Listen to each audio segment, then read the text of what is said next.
नमस्कार, आप देख रहे हैं बिजनेस टुडे बाजार और ये है आपका पसंदीदा शो बाजार टुडे, जहां आपको शेयर बाजार से जुड़ा हर एक अपडेट तो मिलता ही है, साथ ही शो से जुड़ते हैं देश के एक से बढ़कर एक दिग्गज जो बाजार की नब्ज को समझते हैं और साथ ही आपके लिए आगे की रणनीति बनाने में मदद करते हैं।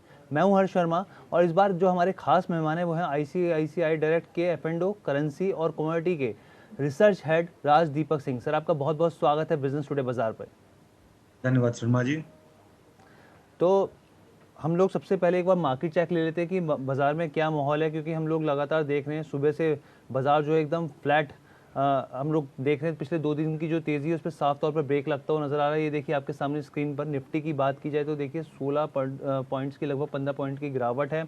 वहीं हम लोग सेंसेक्स की बात करें तो ये देखिए इसमें भी करीब 33 पॉइंट की गिरावट साफ तौर पर देखी जा रही है। 60,885 का यहाँ पर लेवल है और जहाँ पे बात की जा रही थी निफ्टी की कि 18,200 के लेवल को सस्टेन कर पाएगा, तो वहाँ पे हम लोग साफ तौर पे देख पा रहे हैं कि वो उस लेवल तक नहीं पहुँच पाया है। और यहाँ पे हम बात करते हैं कौन कौन से सेक्टोरल इंडेक्स की बात करें कि कहाँ पर तेज़ गिरावट है और कहाँ पर नहीं, तो सबसे पहले देखिए निफ्टी बैंक की बात करते हैं। निफ्टी बैंक में साफ तौर पे देखिए जो 2 दिन से 3 दिन से जो खासकर पूरे साल की बात की जाए शानदार परफॉर्मेंस रही है, लेकिन पिछले 2 दिन से जो जितनी तेज़ी नज़र आ रही थी आज साफ तौर पे यहाँ पे गिरावट देखी जा रही है।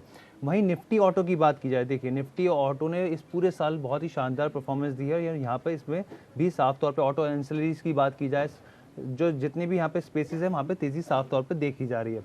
निफ्टी फिन सर्विसेज की बात किया, क्योंकि निफ्टी बैंक में गिरावट है तो साफ तौर पे यहाँ पे भी हमें गिरावट देखी जा रही है। एफएमसीजी की बात की जाए तो एफएमसीजी में तेज़ी है। निफ्टी आईटी की बात की जाए तो निफ्टी आईटी 2020-21 की बात की जाए तो शानदार तेज़ी रही, लेकिन इस साल जो आईटी है वो खास कुछ कर नहीं पाया है। इसके अलावा हम लोग मेटल्स की बात करें, कल परसों में हमने गिरावट देखी, हालांकि उम्मीद की जा रही थी कि चाइना की मार्केट के ओपन होने के बाद इसमें तेज़ी का रुख रहेगा, लेकिन अभी फिलहाल तौर पर इसमें गिरावट देखी जा रही है। फार्मा, जब जैसे ही एक लेयर आई कोरोना की तो इसमें फार्मा में तेज़ी नज़र आई, लेकिन वो भी आखिर फेल होती नज़र आई और फिर से जो फार्मा है उसमें एकदम धीमापन साफ तौर पे देखा जा रहा है। पीएसयू बैंक में गिरावट है और प्राइवेट बैंक में भी तो गिरावट है। सब एक रियलिटी जो है वो थोड़ा सा बेटर परफॉर्म कर रहा है। अब हम लोग बात करते हैं कि कौन कौन से ऐसे गेनर्स और लूजर्स हैं जिन्होंने मार्केट में साफ तौर पे जो निवेशक का अपनी तरफ ध्यान केंद्रित किया है। तो सबसे पहले हम लोग बात कर लेते हैं गेनर्स की। देखिए टाइटन की बात की जाए तो शानदार 3% की तेज़ी है। पावर ग्रिड की बात की जाए तो करीब 1.5%। एम यहाँ पर भी देखिए इसमें करीब 1.5% की तेज़ी देखी जा रही है। वहीं मारुति सुजुकी की बात की जाए, जो मैं बता रहा था आपको कि ऑटो और ऑटो एंसिलरीज में तेज़ी साफ तौर पे देखी जा रही है, तो मारुति हो गया। इसके अलावा मैं आपको बताऊँ टाटा मोटर्स, इन सब में तेज़ी है साफ तौर पे। आज कोल इंडिया में भी थोड़ा बहुत प्रदर्शन बेहतर रहा है। इसके अलावा टेक महिंद्रा की बात की जाए, अदानी एंटरप्राइजेस की बात की जाए, यहाँ पर भी आपको हल्की बढ़त के साथ कारोबार होता हुआ नजर आ रहा है। और आखिरी में नेस्ले इंडिया, वहाँ पर भी एक एफएमसीजी में थोड़ी सी तेज़ी नज़र आ रही है। अब हम लोग बात करते हैं लूजर्स की कि आखिर कौन से लूजर्स हैं। जो सबसे पहले बात करते हैं, देखिए भारतीय एयरटेल की करीब 1.5% की गिरावट है। अपोलो हॉस्पिटल्स हो गए, बजाज फिनसर्व हो गया, यहाँ पर साफ तौर पे 1% से ज़्यादा की गिरावट देखी जा रही है। उसके बाद हम लोग बात करते हैं हिंडाल्को, एक्सिस बैंक, अल्ट्राटेक, यहाँ पर भी 1% से कम की थोड़ी सी यहाँ पे गिरावट देखी जा रही है। और अडानी की बात की जाए या डीवी लैब्स की बात की जाए, अडानी पोर्ट्स की यहाँ पर देखी जा रही है। तो चलिए अब बातचीत के सिलसिले को आगे बढ़ाते हैं और सवाल लेते हैं। सर, सबसे पहला मेरा सवाल ये है कि मंथली एक्सपायरी से पहले बाजार दायरे में कारोबार करता हुआ हमें दिखा है, ऐसे में क्या स्ट्रेटेजी होनी चाहिए एक निवेशक के तौर पर? देखिए, इस वक्त जिस तरीके की सिचुएशन है उसमें तो ऐसा ही लग रहा है कि ये 18,200 जिसकी आप बात भी कर रहे थे उसमें एक कॉल राइटिंग कुछ ज़्यादा ही है इस वक्त। तो जब तक हम उस कॉल राइटिंग में थोड़ा बहुत क्लोजर या उसमें पोजीशंस को हटते हुए नहीं देखते, तब तक हमें एक्सेसिवली लॉन्ग नहीं बनाने चाहिए। परंतु इसके साथ ही मैं जो हूँ निगेटिव साइड में बिल्कुल भी नहीं ट्रेड करना चाहूँगा। डिक्लाइन अगर कोई आती है मार्केट में, थोड़ी बहुत मंदी 18,050 के आसपास की मिलती है, तो वो एक मेरे हिसाब से बाइंग अपॉर्चुनिटी होगी, क्योंकि उसके साथ साथ 18,000 का फुट बेस काफी ज्यादा स्ट्रेंथेंड है। तो 18,050 के आसपास मिलता है तो वी शुड बाय। और पहला टारगेट मेरे हिसाब से 18,200 का ही रखना चाहिए, क्योंकि कल जो है हमारा मंथली सेटलमेंट भी है और उसके बाद जो फ्राइडे का सेशन रहेगा उसमें हम शायद एक्सपेक्ट कर सकते हैं कि थोड़ा सा जो एक ईयर एंड फ्लो रहते हैं मार्केट में वो आ सकते हैं, और वो चीजें जो है जो मार्केट को थोड़ा सा पॉजिटिव पॉजिटिव साइड में ले आ सकती है। जी, 18,200 का लेवल रखना चाहिए, इस तरीके से सपोर्ट के तौर पर हम लोग देख सकते हैं। मेरा अगला सवाल आपसे ये रहेगा सर कि आरबीआई ने बैंकिंग सेक्टर को लेकर एक बड़ी रिपोर्ट जारी करी है, जिसमें साफ तौर पे उसने कहा है कि 2021-22 में डबल डिजिट ग्रोथ देखने को मिली है। यहाँ तक कि क्रेडिट ग्रोथ की बात की जाए तो 10 साल में इसने बेहतर परफॉर्मेंस दी है। लेकिन यहाँ पर आरबीआई ने एक चिंता भी जताई अपनी रिपोर्ट में, उसने साफ तौर पे कहा है कि ग्लोबल मंदी की चिंता जो है वो सबसे बड़ी टेंशन हो सकती है आगे चल के। तो वहीं हम लोग यहाँ पे शेयर मार्केट के पीएसयू बैंकों की बात करते हैं, तो वहाँ पे बहुत हमने देखा कि शानदार प्रदर्शन रहा, खासकर निफ्टी पीएसयू ने करीब इस साल 40% से ज़्यादा का रिटर्न दिया है। तो आपको लगता है कि आगे भी ये थीम जारी रहेगी? देखिए, मैं पूरे के पूरे सेक्टर के टर्म्स में तो बात नहीं कर सकता, परंतु अगर मैं अपना एफ&ओ डेटा देख रहा हूं और उसमें मैं पर्टिकुलरली एसबीआई की अगर मैं बात करूं, जी। और एसबीआई का अगर मैं पीएसयू बैंकिंग इंडेक्स में वेट देखूं तो वो मोर देन 50% है। तो हम्म। एसबीआई में अभी भी इस तरीके की कोई वीकनेस या किसी तरीके का ओवर ऑप्टिमिज्म होता हुआ मुझे नहीं लग रहा। हम्म। अगर मैं एक आपसे ओपन इंटरेस्ट के टर्म्स में बात करूं तो जिस स्टॉक का ओपन इंटरेस्ट 12 करोड़ शेयर हुआ करता था और आज की डेट में वो मेरे ख्याल से वो सिर्फ 6 करोड़ रह गया है। तो लोगों ने कोई बहुत ज्यादा लॉन्ग्स नहीं बनाए हैं। हम्म। तो अभी भी इसमें मेरे हिसाब से काफी गुंजाइश है ऊपर जाने की। तो आई वोंट बी सरप्राइज अगर ये यहाँ से 20% और आपको ऊपर मिलता है थोड़े दिनों में, तो मुझे इसमें कोई भी आप आश्चर्यजनक एसबीआई मुझे बैंक की बात करें कि 20% और जाने की गुंजाइश है? ये जी हाँ, मुझे एसबीआई जो है यहाँ से 20% या उससे अधिक भी जाता हुआ लगता है। ठीक है, इस बात की ओर ध्यान दें निवेशक। ठीक है सर, मेरा अगला सवाल थोड़ा-सा मैं स्टॉक स्पेसिफिक करना चाह रहा हूँ। एक सवाल मेरा बस ये रहेगा इसके ऊपर, हम लोगों ने देखा कि इस हफ्ते की शुरुआत से अडानी विल्मर में शानदार तेज़ी देखी गई और आज तो इस शेयर में 5% के ज़्यादा का अपर सर्किट भी लगा है सर।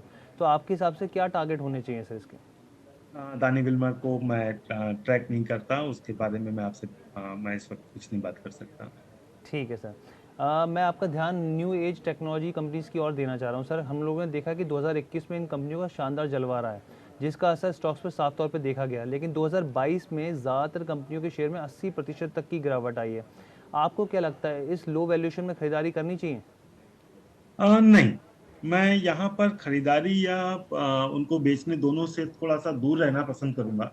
अ, देखिए, कई चीजें रहती हैं इस वक्त पूरे वर्ल्ड में। जिस तरह की आप बात आपने भी बोली थी कि एक तरीके से रिसेशन की बात आ रही है या फ्लोज फंड की बात चल रही है कि मॉनेटरी टाइटनिंग हो रही है हर जगह। तो जो ग्रोथ स्टॉक्स हैं जिनको उस तरह का प्रीमियमाइजेशन या प्रीमियम मिला करता था, वो थोड़ा सा कम हो रहा है। तो जब तक वो चीजें दोबारा पटरी पर नहीं आती हैं, इस तरीके के स्टॉक्स में बहुत ही चुनिंदा स्टॉक्स ही निकलेंगे जिनके फंडामेंटली वो ठीक हों और जिनका आप भविष्य देख सकते हो। बहुत सारे स्टॉक्स हैं जिनमें वो एक भीड़ चाल की तरह से वो उनके आईपीओ आया है, उन्होंने बहुत अच्छे गेन्स दिए, परंतु आज की डेट में जो निवेशक है वो अच्छा खासा नुकसान कम हो रहा है उनका। तो जी, जी। उस भीड़ चाल में जाने की बजाय मैं बोलूंगा कि थोड़ा समय दिया जाए। देखिए, सन 2000 में भी ऐसा हुआ था जब आईटी बूम आया था, तो बहुत सारे स्टॉक्स थे जो आईटी इंडस्ट्री के आए रहे थे। परंतु हुँ। आज की डेट में 20 साल बाद बहुत सारे आईटी स्टॉक्स आपके मल्टी बैगर्स में आपको अनगिनत उन्होंने रिटर्न दिया है। परंतु वो शायद 100 में से एक या दो थे। उस वक्त जो बाकी 98 स्टॉक्स थे उनके बारे में हमें नहीं पता। तो बिल्कुल। हो सकता है कि इस वक्त जो जिस कैटेगरी की हम लोग बात कर रहे हैं उसमें से कौन सी कैटेगरी के कौन से स्टॉक्स आगे चलकर अपने आप में एक नया इन्फोसिस बनेंगे या टीसीएस बनेंगे, वो अभी कहना बहुत ही मुश्किल है। बिल्कुल, तो उसके लिए दीपक जी की राय यानी साफ तौर पे ये है कि जो फंडामेंटली स्ट्रांग हो, भीड़ चाल में मत भागिए, जो फंडामेंटली जो स्ट्रांग कंपनीज हो वहीं पर ही दाव लगाइए। तो चलिए सर, मैं आपको बीच में रोकना चाहूँगा, हमारे साथ अंकुर जी जुड़ रहे हैं, जो हमें मौजूदा वक्त में बताएंगे कि बाजार में इस समय ऐसे कौन से ट्रिगर्स हैं जिनका ध्यान निवेशकों को रखना चाहिए। जी अंकुर जी। देखिए, इस हमें नजर रखनी होगी आरवीएनएल पर। आरवीएनएल को मालदीव से करीब 1550 करोड़ का एक ऑर्डर मिला मिला है। और नजर रखनी होगी पंजाब और सिंध बैंक को, क्योंकि 30 दिसंबर को पंजाब एंड सिंध बैंक की एक बोर्ड बैठक होगी जिसमें 250 करोड़ रुपए की पूंजी जुटाने पर विचार होगा। इसके अलावा कुछ और खबरें हैं। एचपीसीएल से जुड़ी एक खबर है। एचपीसीएल ने अमित गर्ग को एग्जीक्यूटिव डायरेक्टर नियुक्त किया गया है, ये उन्होंने अपनी बीएससी और एनएससी की फाइलिंग में बताया है। और इसके अलावा रेडियंट कैश आईपीओ की अगर हम बात करें तो इस कैश आईपीओ को काफी ठंडा रेस्पॉन्स मिला है निवेशकों की तरफ से। और ये केवल 53 आखिरी दिन तक केवल 53% ये इशू भर पाया था। आईपीओ के लिए सक्सेसफुल होने के लिए करीब 90% आईपीओ का सब्सक्रिप्शन होना जरूरी होता है, लेकिन ये रेडियंट कैश आईपीओ इस मामले में अपनी आशाओं के विपरीत रहा। साथ ही बात करेंगे हीकल कंपनी की। प्रमोटर ने करीब कंपनी के 3 लाख शेयर खरीदे हैं। और एक कंपनी है एसपी अपैरल, इसमें आशीष कौशल्या जो एक इन्वेस्टर हैं, कंपनी के करीब 1.5 लाख शेयर बेचे हैं। तो ये कुछ ऐसी कंपनियों के बारे में खबरें थी जो जिनके बारे में कुछ खबरें थी। बाकी अगर हम कल के कुछ अहम ट्रिगर्स की बात करें तो अमेजन कल से पूरे भारत में फूड डिलीवरी ऐप के जरिए जो बुकिंग करता था वो बंद करने जा रहा है। और कल का एक अहम ट्रिगर और है, भारत और ऑस्ट्रेलिया के बीच फ्री ट्रेड एग्रीमेंट लागू हो जाएगा। तो ये कुछ कल के अहम ट्रिगर्स थे। अगर हम ब्लॉक डील्स की बात करें, कुछ और अहम ब्लॉक डील्स नजर आई हैं। उसमें जोमेटो के करीब 31 लाख शेयरों के कुछ बड़े सौदे होते हुए नजर आए हैं। साथ ही पावर ग्रिड के भी करीब 20 लाख शेयरों के सौदे होते हुए नजर आए हैं। इसके साथ ही ओएनजीसी के भी करीब 12 लाख शेयरों के कई ब्लॉक डील्स होती हुई नजर आई है। जी जी, बहुत बहुत धन्यवाद अंकुर जी। तो ये अंकुर जी से जो बहुत तमाम जानकारियाँ दिए थे शेयर मार्केट से जुड़ी, कंपनी से जुड़ी और खासकर ट्रेड एग्रीमेंट की, जो आने वाले टाइम में बहुत ही ज़्यादा एक महत्वपूर्ण कदम के तौर पर सरकार के देखा जा रहा है। सर, मेरा अगला जो सवाल है, थोड़ा सा मैं आपके जो रुख है वो आईटी सेक्टर की तरफ करना चाहता हूँ, क्योंकि हमने साल 2020 और 21 देखा, इसमें शानदार प्रदर्शन किया इस सेक्टर ने। वहीं अगर आप देखें कि 2000 जो इस ये 22 रहा, ये साल कुछ खास नहीं रहा, तो अभी मौजूदा वक्त में आप क्या देखते हैं? आप बुलिश हैं या बेयरिश है इस सेक्टर के ऊपर? जी, मैं इस वक्त एट करंट जंक्चर पूरे के पूरे आईटी स्पेस में मैं निगेटिव बिल्कुल नहीं हूँ। और स्टॉक स्पेसिफिक मैं इसमें एक्युमुलेशन की सलाह भी देता हूँ। दो तीन रीजन है करूँ तो पिछले 3 साल से 2019 के बाद से आईटी स्टॉक्स बहुत चले, परंतु उनमें पैसा नहीं आया बाहर से। 2019 से लगातार फॉरेन इन्वेस्टर्स आईटी स्टॉक्स को बेच रहे थे। इक्का दुक्का महीनों में हमें थोड़ा बहुत पैसा देखने को मिला है, परंतु सितंबर से या अक्टूबर onwards we have seen some, हमने कुछ अच्छा पैसा आईटी स्टॉक्स में आता हुआ देखा है। दूसरी चीज, तो हो सकता है कि 3 साल के बाद जो है यहाँ पर थोड़ा सा चेंज ऑफ ट्रेंड हो रहा हो, दोबारा से लोअर लेवल्स मिल रहे हैं, एक्युमुलेशन का एक मौका मिल रहा है। पहली चीज तो ये रही। दूसरी चीज, नॉर्मली आईटी इंडेक्स के अगर हम लोग देखेंगे तो एक 30-32% का करेक्शन मिलने के बाद स्टॉक जो है वो एक बाउंस देते हैं। मैं नहीं कह रहा कि वो तुरंत और इमीडिएट बेसिस पे पुराने हाई की तरफ जाएंगे, परंतु एक अच्छा खासा रिवर्सल की हम उम्मीद कर सकते हैं। तो जी। हाँ, तो मैं जो हूँ यहाँ पर आईटी स्पेस को तो मैं मान के चलता हूँ कि यहाँ पर हमें कुछ अच्छा मूव मिल सकता है। हाँ, ठीक हम है लोग जी। करीब निफ्टी आईटी को यहाँ से 20% ऊपर देखते हैं इस कैलेंडर ईयर में CY अच्छा, 23 के। निफ्टी आईटी को 20% ऊपर देखते हैं सर? बहुत ठीक है, आपने बहुत ही अच्छा विश्लेषण किया। मेरा अगला सवाल सर, आप मुझे करेक्ट कीजिएगा, क्योंकि मैं सवाल मेरे मन में इस तरीके से था कि हम लोगों ने देखा कि चाइना की मार्केट ने पिछले 1.5 महीने में शानदार प्रदर्शन किया है सर। लेकिन एक बताइए, निवेशकों के तौर पे भी डर है, या फिर वैसे बताइए कि 2023 में जो है फंड हम लोग देखें फ्लोज के भारत की जगह चाइना की ओर जाते हुए हम देख सकते हैं क्या? देखिए, कई लोगों को ये आशा है कि जो एक्सेसिव फ्लो होंगे वो शायद उन कंट्रीज में ज्यादा जाएंगे जिन्होंने अभी रिसेंटली बहुत ज्यादा अंडर परफॉर्म किया है। फॉर एग्जांपल आपका ताइवान हुआ या फिर चाइना हुआ, जो पिछले 5 साल से चल नहीं रहे थे और उन्होंने जो है अब उन वहां पर उम्मीद है कि वो चलेंगे। तो इस वजह से वहां पे फंड फ्लो जा सकता है। परंतु मैं इसको दूसरी तरीके से देखना चाहता हूं और इस तरह से कहूंगा कि पैसा वहां जाता है जो आपको विनर लगता है। तो अगर आप एक पैसिव आप निफ्टी में पैसा डालते हैं तो निफ्टी में पैसा आपके वेट के हिसाब से जाता है और वेट आपका परफॉर्मेंस के हिसाब से बनता है। अगर बिल्कुल। आपका रिलायंस का वेट सबसे ज्यादा है तो रिलायंस में ही पैसा सबसे ज्यादा आएगा। हम्म।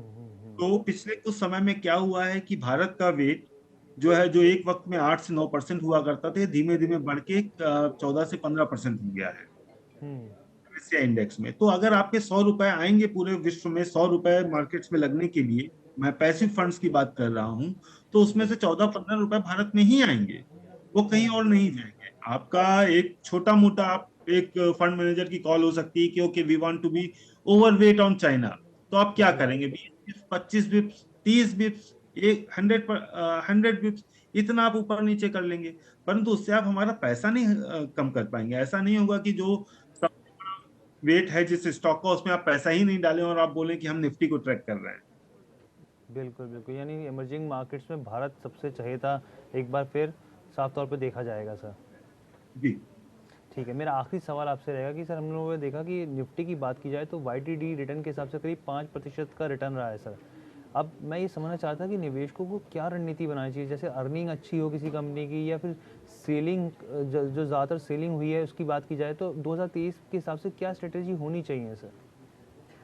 देखिए, हमारा क्या विश्वास है, जो हमें लगता है कि इस वर्ष जो है आपका, अगर हम लोग BFSI की बात करें तो बैंकिंग इंडेक्स ने तो आपका करीब 20-22% गेन दिया है, बट फाइनेंशियल सर्विसेज जो है वो निगेटिव रही है। इसकी वजह से अगर हम BFSI सेक्टर्स के गेन देखें लास्ट ईयर, तो 11% के आसपास रहे हैं। और दूसरे उसके ठीक उल्टी दिशा में हमारे पास टेक्नोलॉजी है, जहां पर हमने करीब 25% खोया है। जी परंतु CY23 में हम एक्सपेक्ट कर रहे हैं, जैसे आपसे भी बात हुई, कि टेक्नोलॉजी स्टॉक्स में हम एक अच्छी रिकवरी देख रहे हैं। परंतु इसके साथ ही साथ बैंकिंग में मैं ऐसा कुछ भी वीकनेस नहीं देख पा रहा हूं कि जिसकी वजह से मैं ये कहूं कि बैंकिंग नहीं चलेगा। तो यदि मैं बैंकिंग और टेक्नोलॉजी, और मैं निफ्टी को चलने की बात करता हूं, तो मुझे बैंकिंग और टेक्नोलॉजी दोनों का साथ चाहिए रहेगा। दोनों का कुल मिलाकर निफ्टी में 50 से 55% का वेट रहने वाला है। तो मुझे ऐसा लगता है कि दोनों ही बैंकिंग इंडेक्स और टेक्नोलॉजी इंडेक्स में हमें थोड़ा फोकस करके इनको खेलना चाहिए। बैंकिंग और टेक्नोलॉजी, ठीक है सर। तमाम सवालों के जवाब देने के लिए बहुत बहुत धन्यवाद सर। और हम उम्मीद करते हैं हमारे जितने भी व्यूअर्स देख रहे हैं उनको तमाम सवालों के जवाब मिले होंगे और वो संतुष्ट रहे होंगे सर। धन्यवाद सर, बहुत बहुत धन्यवाद। Thank you so much. चलिए एक बार मार्केट चेक ले लेते हैं जाते हुए। तो इस वक्त देखिए साफ तौर पर मैं आपको बताऊं कि जो NSE है वो करीब 9 पॉइंट्स गिरा है, मतलब एकदम फ्लैट कारोबार। BSE की बात की जाए वहाँ पे भी सेंसेक्स में मतलब 17 पॉइंट एकदम फ्लैट कारोबार किया है। और आपको ये कैसा लगा शो, आप हमें ज़रूर कमेंट करके बताइएगा। और बिज़नेस से जुड़े हर एक अपडेट को, चाहे वो इकोनॉमी से जुड़ा हुआ हो, शेयर मार्केट से जुड़ा हुआ हो, या फिर पर्सनल फाइनेंस से जुड़ा हो, सबसे पहले देखने के लिए देखते रहिए बिजनेस टुडे बाज़ार।